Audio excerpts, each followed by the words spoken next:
Hello and welcome to Productivity for Solopreneurs, where every Wednesday at 1 p.m. I share insights to getting things done. So welcome.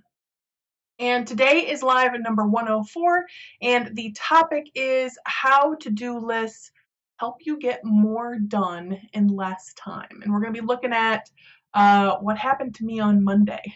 So stay tuned for that. And let me know that you're watching, whether you're watching live or you're watching the replay, and share how you keep your to-do list. So are you an electronic person, planner person, a notebook paper person? Like, what is it that you do to keep your to-do list? I am a small notebook person, so it's just a little tiny, well, not tiny, but a little notebook. So for those of you who don't know me, I help women entrepreneurs who want to take their productivity to a new level. They are overwhelmed, they're exhausted by all the things that they want to accomplish in their day, but they're not interested, nor are they able to work 9 to 12-hour days. They want to be fully present in everything that they do, whether it's work or it's home life, and they're just looking for being able to know what needs to be done, that they're making the best use of their time. And I help them create impactful solutions so that they can focus on getting their high priority items and goals completed so they can grow their business with confidence and become the high achievers that they want to be and they know they can be. So, like I said, today we are talking about how a to-do list helps you get more done. And I'm just going to refresh my page so that I can see what's happening. I'm going to move this over here so I can see your comments. Yeah, so we're talking about how, other business with confidence. And you're listening to me talk at the same time. Yes, Mary says that she's an electronic person. So Mary keeps her to-do list. She schedules her items. That's not generally something that I recommend, but it works for me, and that's what's important. All right, I'm just working on getting the screen so I can see all of the comments. There we go. So today we're talking about, let me say it again, how a to-do list helps you get more done in less time. And at the tail end, we're going to talk a little bit about how to get those little things done that come up but aren't super important. So for the main topic, we're going to look at me and what happened on Monday. So every Monday, my to-do list is pretty much the same. Like, I need to write my newsletter that's going to introduce the topic for today, for Wednesday. And I'm going to create a Facebook event, create a web page for it. There's statistics and numbers that I track in my business, so I update that. And I make a list of people to reach out to, and maybe I start to actually reach out to them. And then I do my daily checks of social media and email. And then there's a couple of meetings that happen in there. But that's usually pretty much most of my Monday. A couple of other things can sometimes fit in there depending on what's going on. And normally I write it all down. Like, I write out everything, like, this is what I'm going to do in the morning and this is what I'm going to complete in the afternoon. It all gets written down and I start going through it. Well, this Monday I decided that I just didn't want to write down my to-do list for the day. And I was like, I know what I need to do. It'll be fine. So here's how my day went. I did the first thing that came to mind, which was updating, tracking those statistics and the data that I track in my business, right? So I did that first because I didn't want to forget to do that. So I did that first. And then I folded some laundry. I don't know why, but I decided needed to fold some laundry. I realized that a plan that I had made, like an outline that I had made for something, I'd done that over the weekend. I realized that there was error in it, that there was some data that was incorrect. So I went through and I updated all of that. And then I created Facebook events for the unnamed productivity productivity club for the next couple of weeks. I created my Monday to-do list finally because I was like, you know what, I haven't actually got done the really important things for the day. I sent out some reach out emails. I might have actually done that before I created the to-do list. I wrote my newsletter. I created the Facebook event for today. I created the image for the event, and then I left for a meeting. And late on Monday, I realized that I hadn't actually hit send on the email when before I left for my meeting. So Monday night, if you're on my newsletter list, you would have noticed that the timestamp was a little late. Monday night at like 11:30, I sent out my newsletter. And I was like, oh man, this should have gone a whole lot differently. So here's how it would have gone had I spent the time to create a to-do list. I would have, first thing on Monday, created the to-do list. I would have started and finished writing the newsletter and got it sent out. I would have realized that the plan I made over the weekend had that bad piece of information in it. And instead of stopping everything and doing that, I would have written it down on the bottom of my to-do list so that I could either do it later that day or it could get added to do later in the week. I would have outlined today's topic for the productivity for solopreneurs. I would have created the image for it, created the Facebook event. Then I probably would have created, done the statistics and the data tracking that I do. I would have then created the Facebook events for the Unnamed Productivity Club. And then I would have started making that list for who I wanted to reach out to for the week and started it if I had time. 10, do my daily checks of social media and email, and then leave for the meeting. So both things have 11 items on them, but there's a difference for what actually got done. So just quick review. Without my to-do list, my most important task of the day, which is prepping for today's live and getting an email sent out and all of the Facebook things that I do for it, that wasn't completed because I wanted to get a couple of things done before I forgot about them, and then I folded laundry. And those are things that, especially the laundry. Laundry could have been done on Monday night, and those other things that I did could have been done later in the day or even on Tuesday or later in the week, right?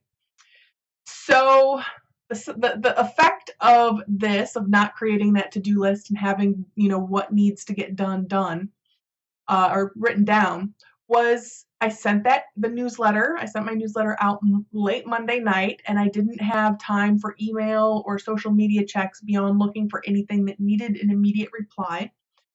And things that didn't really need to get done on Monday were done because, like I said, I didn't want to forget them. So what can we learn from this other than always have a to-do list and that Evie always needs a to-do list? Well,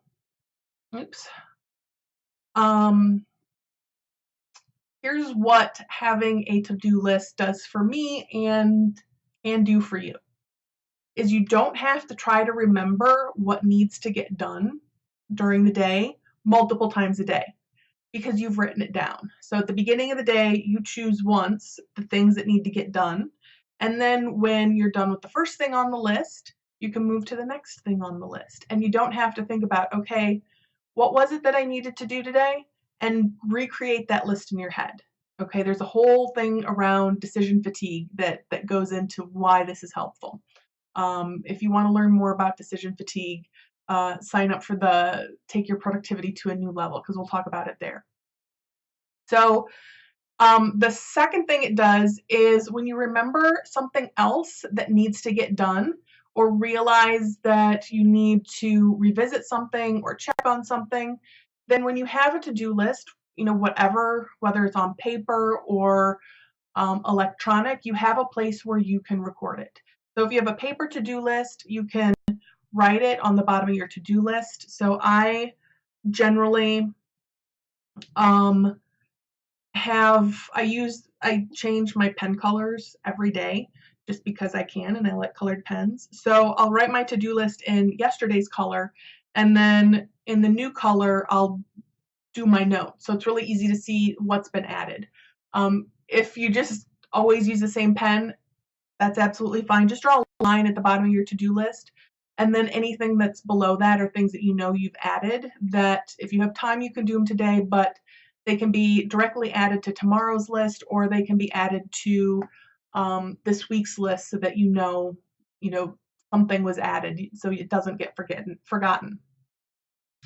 And then the third thing that having a to-do list does is if you or when you get sidetracked, whether it's a doorbell, a phone call, email, a kid, a husband, significant other, when you get interrupted, you can really easily go back and look at your list and see, oh yeah, that was the thing I was working on, and you can start jumping back into it versus trying to remember what was it that I was doing before I left, and then again mentally going through all the things that you were hoping to get done today and going, oh yeah, that was the thing I was working on.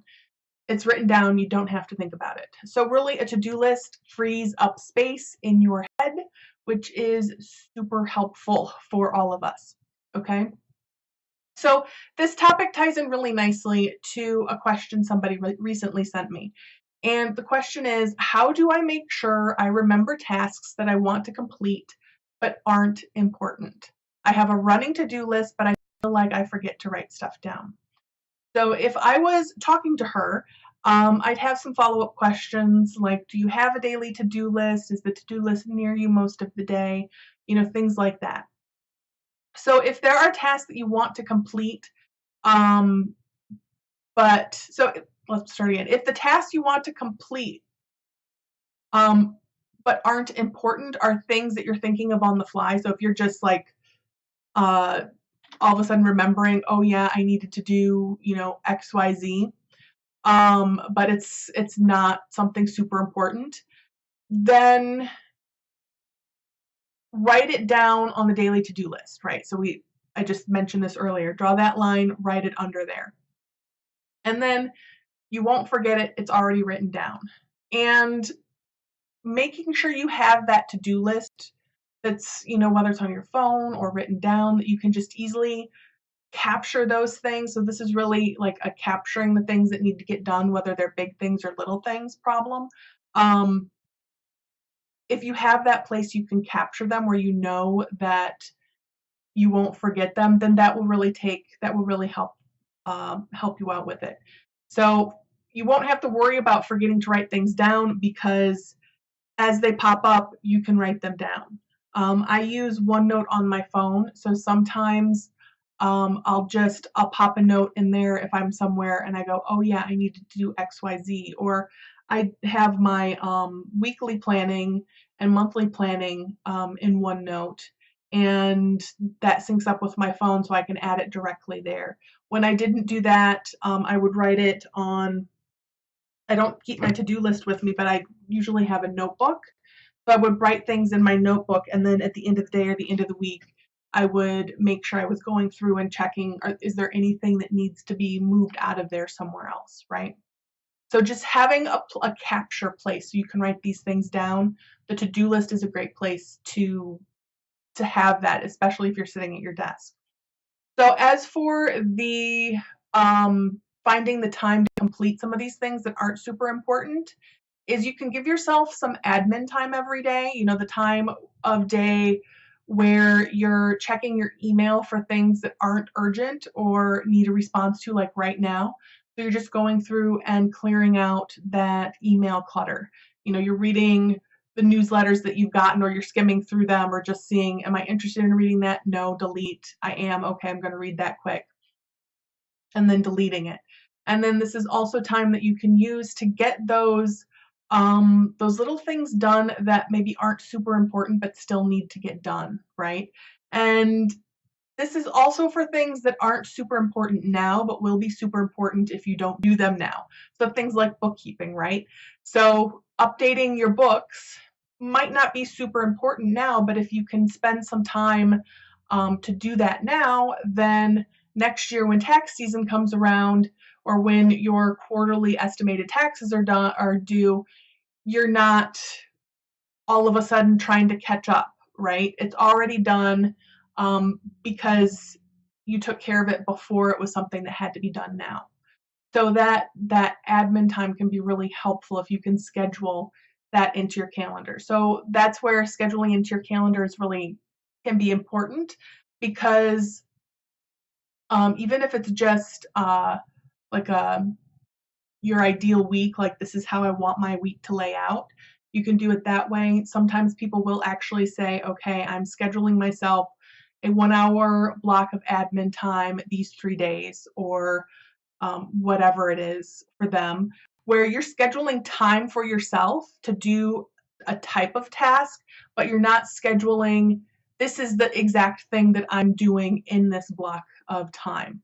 Because I find for myself, it makes it too easy to hide what I'm working on, and then I forget that I'm going to be working on those things in that block, and I schedule, or I decide, oh, I'm going to get this done, and all of a sudden I have twice as much work to get done in one block of time because I didn't realize there were already things there that I said I was going to work on. All right, so if anybody has any questions about this or anything else, pop them in the comments below. If you have a question for me that you would like to see answered at in a future video, then send me a message, or again, write it in the comments. And today, this is what, Wednesday, April 24th. Today's the last day to join Take Your Productivity to a new level and get the bonuses. So there's another week before registration closes, but today is the last day for the bonuses. So the bonus is 2 private sessions with me. If you're not familiar with Take Your Productivity to a New Level, it's a 7-week productivity mastery course that really gives you that foundation to productivity. So being productive is not something we are born knowing how to do. It is something we are taught. And I've really been thinking about how I learned to write things down and make sure that I know what needs to get done.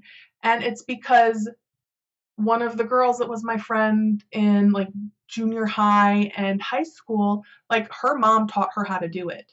And then she, by example, taught a group of us how to do it. So, we all had our little planners that we would write, when things were due and what we needed to work on when. And it wasn't something I knew how to do. And it was something that as I got bigger projects, in college and even in my full-time job, figuring out how to track those bigger projects versus, do, problems 1 through 20 on page or chapter whatever in, the calculus book, that's pretty easy to do, right? You said, well, easy, I was a math major, so take that how you will. But okay, I need X amount of time to sit down and get this done versus a bigger project where there's a lot of moving parts, right? That was something I kind of struggled with. And I'm babbling now, but this program, my point is this program will give you those basics so that you know how to schedule things out, how to keep your focus, what blocks of time to set up for yourself, what your values are. So when you're beating yourself up because, oh, well, I didn't do XYZ and I really should have, you can take the step back and say, you know what? This other thing that I did was really super important for me to get done or for me to spend time with, and it's okay, right? So it can change the lens a little bit of how you're viewing what you did or didn't do. And it's just, I love giving this program. There's always some alumni that are going through it again for the refresher because they like the program. So anyway, enough about that. If you want to join, Take Your Productivity to a New Level, you can do that. Here is the link. I would love for you to join us if it is a good fit for you. And until next week, much love. Bye, everybody.